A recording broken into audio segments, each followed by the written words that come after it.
चलिए, इस लेक्चर में भी हमें सीट थ्योरी के एक बहुत ही अच्छे सवाल को करना है, लेकिन वह भी सवाल बहुत ही लंबा है। तो मैंने सामने सवाल को रख लिया है, धीरे धीरे मैं पढ़ूंगा, एक एक करके पढ़ूंगा, समझाऊंगा और डाटा लिखते जाऊंगा और अंत में सोल्यूशन उसका बहुत अच्छी तरह से देने का कोशिश करूंगा। तो सवाल है कि in a recent survey conducted by HLL of इतना हाउसेज 1000 हाउसेज 1000 हाउसेज में यानी 1000 घरों में HLL के द्वारा एक सर्वे किया गया। Washing machine, vacuum cleaners and refrigerators were counted, जिसमें क्या करना था कि vacuum cleaner, washing machine, refrigerator मतलब फ्रिज को काउंट करना था। Each house had at least one of this product. पहला लाइन क्या है कि each house had at least one of this product, प्रत्येक घर में कम से कम एक तो था ही, प्रत्येक घर में कम से कम एक तो था ही। एक तो था ही का मतलब क्या था कि या तो उसमें रेफ्रिजरेटर मिल जाए, या वॉशिंग मशीन मिल जाए, या वैक्यूम क्लीनर मिल जाए। उसमें दो भी मिल सकता है, वॉशिंग मशीन के साथ वैक्यूम क्लीनर भी मिल सकता है, वॉशिंग मशीन के साथ आपको रेफ्रिजरेटर भी मिल सकता है, या वैक्यूम क्लीनर के साथ रेफ्रिजरेटर भी मिल सकता है, वैक्यूम क्लीनर के साथ वॉशिंग मशीन भी मिल सकता है। कहने का मतलब कि 1000 घर में से 1000 घर में उसमें से तीनों में से कोई ना कोई था। तो एट लिस्ट के लिए हम क्या करते हैं, यूनियन लेते हैं। क्या करते हैं, यूनियन लेते हैं। तो इसका मतलब हुआ कि या तो रेफ्रिजरेटर, ठीक है, या वैक्यूम क्लीनर, या वॉशिंग मशीन। इसकी कितनी संख्या है, 1000। इसकी कितनी संख्या है, 1000। यानी 1000 घर में से सभी घरों में, यानी 1000 में से 1000 घरों में भी तीनों में से कोई ना कोई था, तीनों में से कोई ना कोई था। यूनियन इसीलिए तो लगाए हैं। अगर तीनों में से तीनों रहता तो हम क्या करते, इंटरसेक्शन लगाते। चलिए अगला क्या है, 400 हैड नो रेफ्रिजरेटर। 400 के पास क्या था, रेफ्रिजरेटर नहीं था। 400 के पास क्या था, रेफ्रिजरेटर नहीं था। 380 हैड नो वैक्यूम क्लीनर। 380 के पास क्या था, वैक्यूम क्लीनर नहीं था। 380 के पास क्या था, वैक्यूम क्लीनर नहीं था। कितना के पास, 380 के पास वैक्यूम क्लीनर नहीं था। नहीं था इसलिए आर बार लिखा गया है, भी बार लिखा गया है। 542 हैड नो वॉशिंग मशीन। 542 के पास क्या था, वॉशिंग मशीन नहीं था। 542 के पास वॉशिंग मशीन नहीं था। अगला सवाल कि 294 had both vacuum cleaner and washing machine. 294 के पास वैक्यूम क्लीनर भी था और वॉशिंग मशीन भी था। कितना के पास, 294 के पास। 277 had both vacuum cleaner and refrigerator. 277 के पास वैक्यूम क्लीनर और रेफ्रिजरेटर था। कितना था, 277 के पास। And 120 had both refrigerator and washing machine. और 120 के पास क्या था, रेफ्रिजरेटर भी था और वॉशिंग मशीन भी था। कितना के पास, 120 के पास। How many had only a vacuum cleaner. तो हमें बताना है कि कितने ऐसा घर था जिसमें केवल वैक्यूम क्लीनर था, जिसमें केवल वैक्यूम क्लीनर था। तो चलिए इसको हम वेन डायग्राम के मदद से बहुत ही अच्छे तरीके से सॉल्व करने का प्रयास करते हैं। चलिए,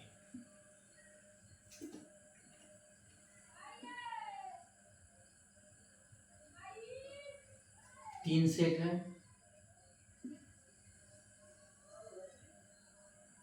ए बी सी डी ई ए और जी, कोई दिक्कत नहीं।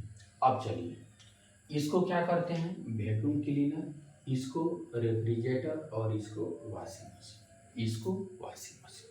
पहला क्या है कि रेफ्रिजरेटर भी है, वॉशिंग मशीन भी, रेफ्रिजरेटर भी है, washing machine, sorry, vacuum cleaner भी है और वॉशिंग मशीन भी है। कितना के पास? 1000 के पास। कितना के पास? 1000 के पास। तो इसका मतलब हुआ कि इस सभी को जोड़ेंगे,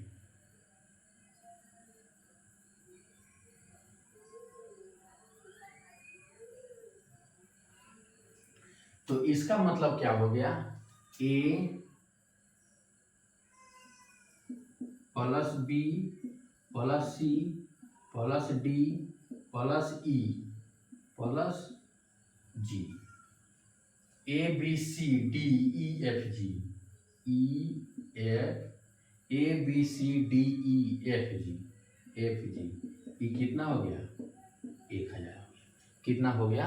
1000 हो गया। अगला सवाल है कि जिसमें रेफ्रिजरेटर नहीं है, तो रेफ्रिजरेटर वाला पार्ट ई है, रेफ्रिजरेटर वाला पार्ट ई है, और रेफ्रिजरेटर किस में नहीं है? ए में, डी में और जी में, ए में, डी में और जी में।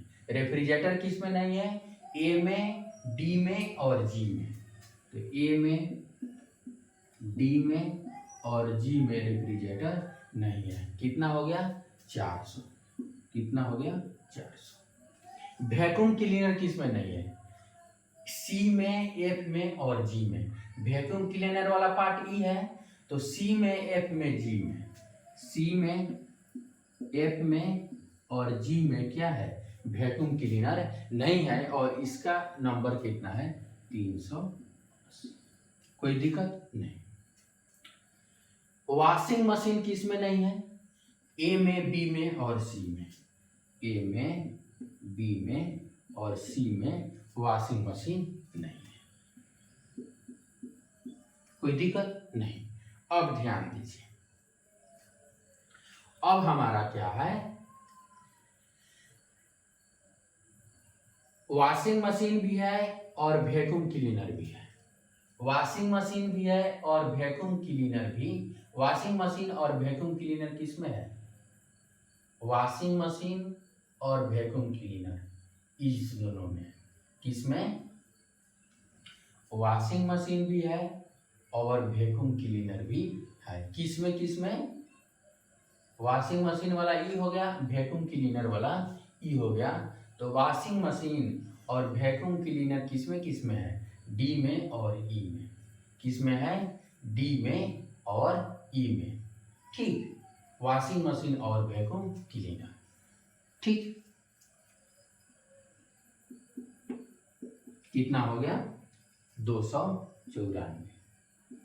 ठीक, चलिए, वैक्यूम क्लीनर और रेफ्रिजरेटर, वैक्यूम क्लीनर और रेफ्रिजरेटर बी प्लस ई। कितना आएगा? बी प्लस ई। ई था डी प्लस डी प्लस ई वाला जो पार्ट था वह क्या था? वैक्यूम क्लीनर और वॉशिंग मशीन वाला। वैक्यूम क्लीनर और वॉशिंग मशीन वाला ई पार्ट था। ठीक है, डी प्लस ई।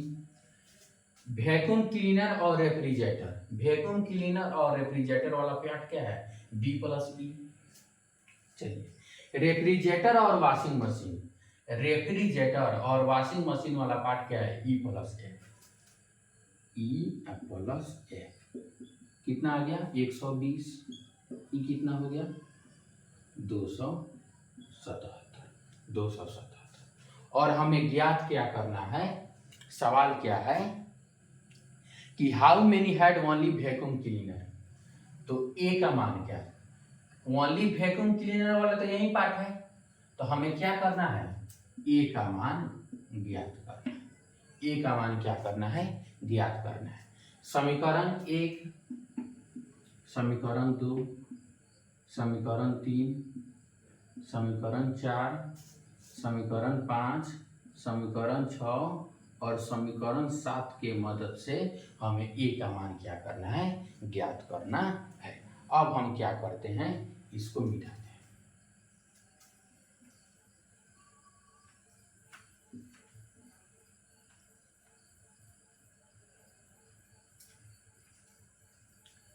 अब हम क्या करते हैं, a plus D plus G, A plus D plus G, ठीक, a plus D plus G 400, a plus D plus G कितना हो गया 400, कोई दिक्कत नहीं है। अब बी सी ई बच गया, तो बी प्लस ई, बी अब प्लस ई कितना हो जाएगा 277, और सी आ प्लस एफ बच गया, सी प्लस एफ बच गया, ठीक, सी प्लस एफ बच गया, ठीक। तो सी प्लस एफ का मान कितना हो जाएगा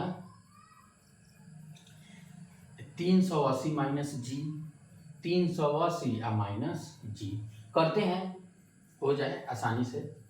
चलिए, तो ए डी और जी, ए डी और जी का मान कितना है 400 प्लस ए डी और जी, बी ई का मान कितना है 277,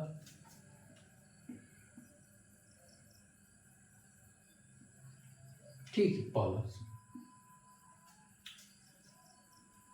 सी और एफ, सी और एफ का मान कितना है 380 माइनस जी,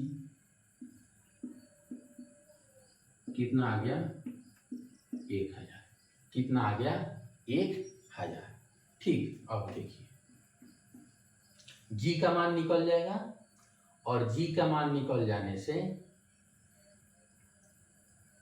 क्या करेंगे,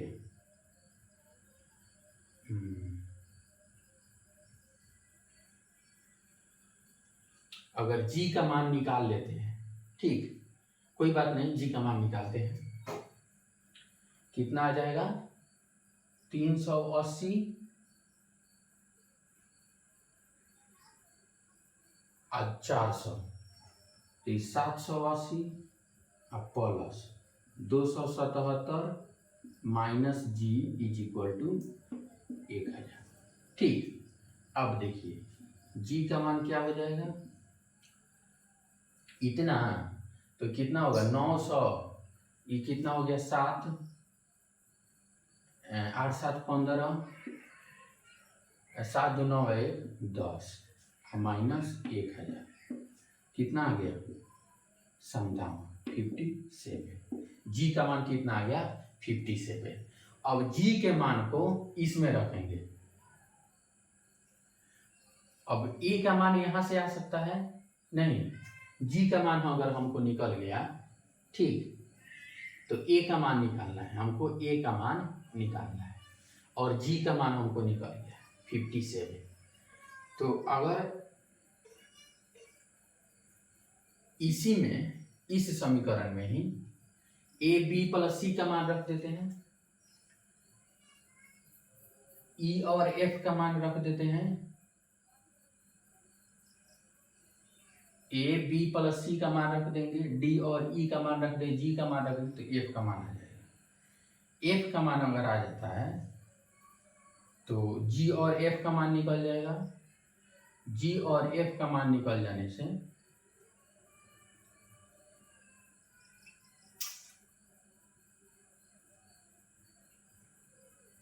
कुछ ऐसा सोचते हैं, कुछ ऐसा सोचते हैं जिसे आसान इक्वेशन बने, क्या बने आसान इक्वेशन बने, इसको मिटाते हैं। कुछ ऐसा सोचते हैं जिसे इक्वेशन जो बने क्या बने आसान बने,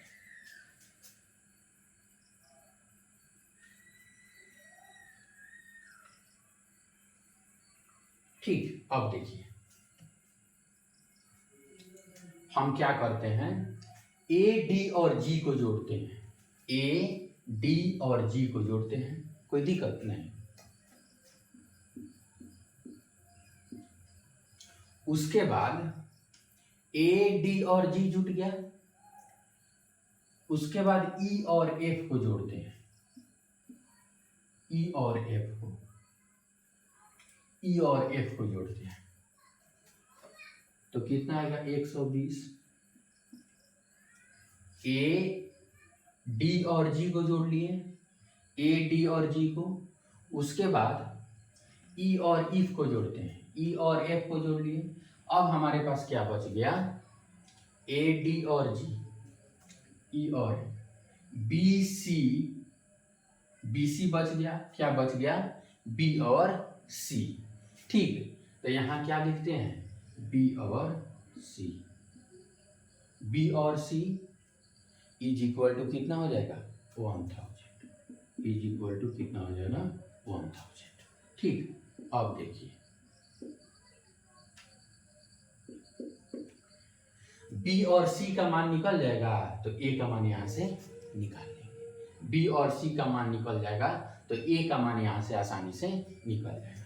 तो बी और सी का मान कितना हो जाएगा, 1000 और माइनस इस कितना हो जाएगा, 520, 520 तो ये कितना आ जाएगा, 480।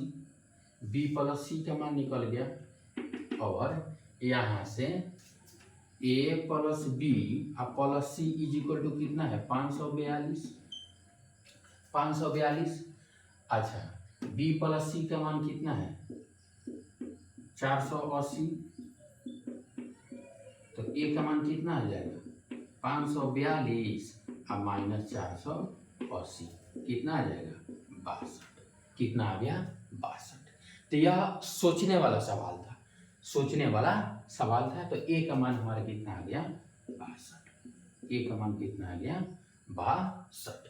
ठीक है, इस सवाल को एक और तरीके से भी अगले लेक्चर में बताएंगे कि इस सवाल को एक और अन्य तरीके से कैसे किया जा सकता है। लेकिन यह वेन डायग्राम वाला मेथड बेस्ट मेथड है। वेन डायग्राम वाला मेथड क्या है, बेस्ट मेथड है। Thank you for watching this.